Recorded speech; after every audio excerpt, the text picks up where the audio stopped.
Get excited because today I'm going to show you how to make the KFC Nashville Hot Chicken Tenders.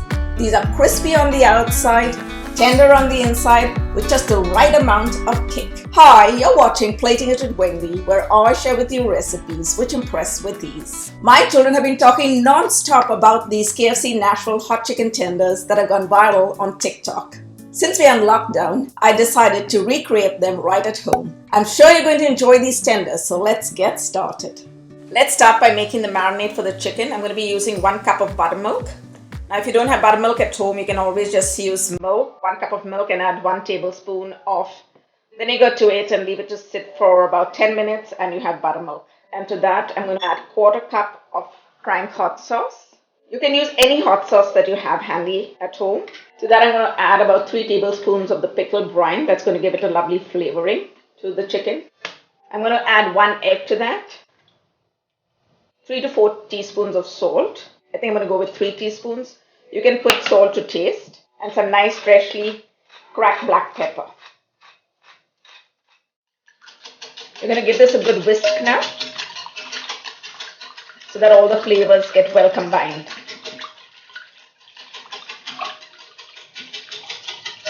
The buttermilk is going to make the chicken nice and tender and juicy. We're going to keep this aside and now cut our chicken. This recipe actually calls for chicken tenders, but I could not get chicken tenders, so I'm going to use chicken breast and recreate the look of the chicken tenders. I'm using 4 chicken breasts out here, or you can use about 2 pounds of chicken tenders. Now I'm just going to cut each chicken breast into about 4 pieces, trying to mimic the chicken tender. I think we're doing a pretty good job of that. Since there's no bone in the chicken tenders, they're going to cook very evenly and very quick too. Now that we're done cutting the chicken and washing our hands, I'm going to dunk the chicken into the marinade and then give it a good toss. Now let's give this a good toss so that the chicken gets well coated with all the marinade. I'm now going to cover the chicken with a plastic wrap and pop it into the refrigerator for at least 2 hours.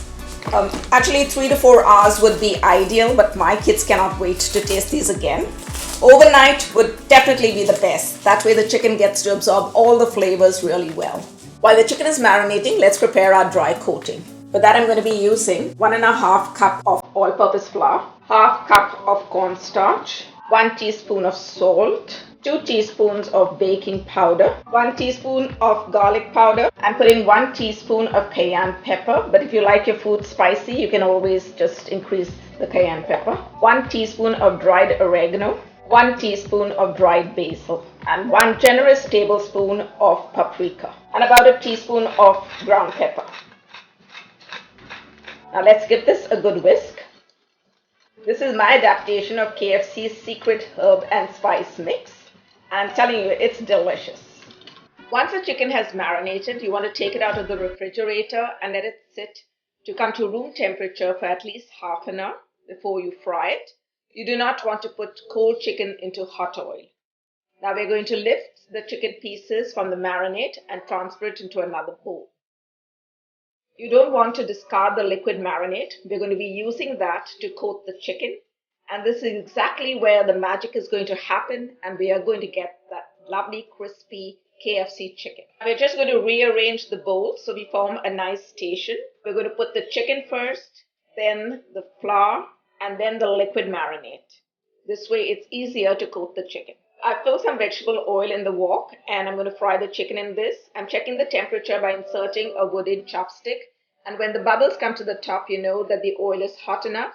And now we're going to fry the chicken in it. We still have some of the liquid marinade in the chicken bowl, and that's good because it's keeping the chicken nice and moist. And now we're going to start coating it. I'm using 1 hand to put it in the dry coating, and I'm going to give it a good press, giving it some nice love there. And I'm going to shake off all the excess dry coating and now put it into the wet marinade. With the other hand, I'm going to coat it well with the wet marinade. Now let's coat it once again with the dry coating and give it a shake so that any excess falls off, and fry it in the oil, placing it away from you so that the hot oil does not splash back on you. To speed up the process, I like to fry the tenders in batches, and I'm going with like 4 or 5 at a time. You can go with even 6 depending upon the size of the pot that you're using.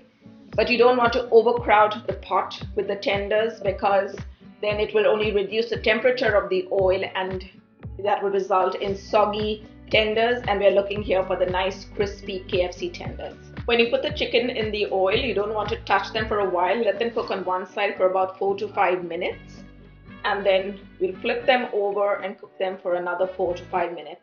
Since we've double coated the chicken, I've noticed that if you cook the chicken for at least 8 to 10 minutes, you get a nice tender chicken inside and an ultimate crunch when you bite into the chicken. When the chicken is ready, you want to place it on a wire rack so that the excess oil can drain into the tray. We've just finished frying all our chicken and they've turned out nice and crispy. I'm not sure whether you can hear the sound.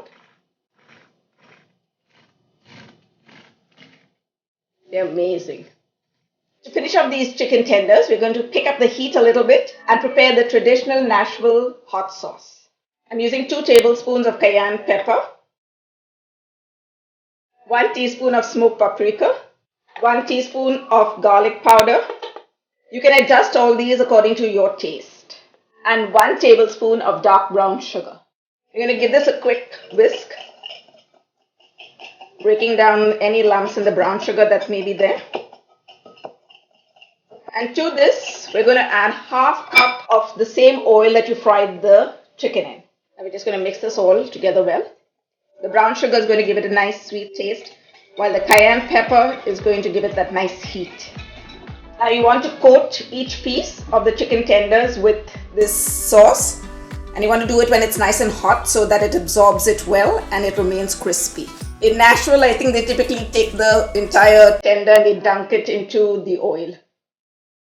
The Nashville chicken tenders are always served with dill pickle chips, and I like to buy the full ones and then slice them at home because I have this crinkle cutter, but you can always just use a regular knife.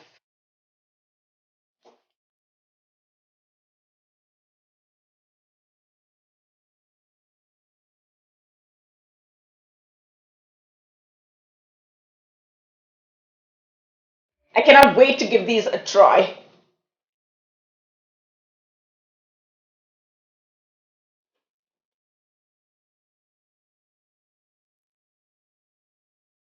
Now I can imagine why they are trending on TikTok.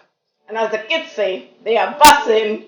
If you're new to my channel or haven't subscribed already, what are you waiting for? Subscribe and hit on the bell icon to get a notification every time I upload a new video. If you enjoy watching my videos, give me a big thumbs up and leave me your comments below.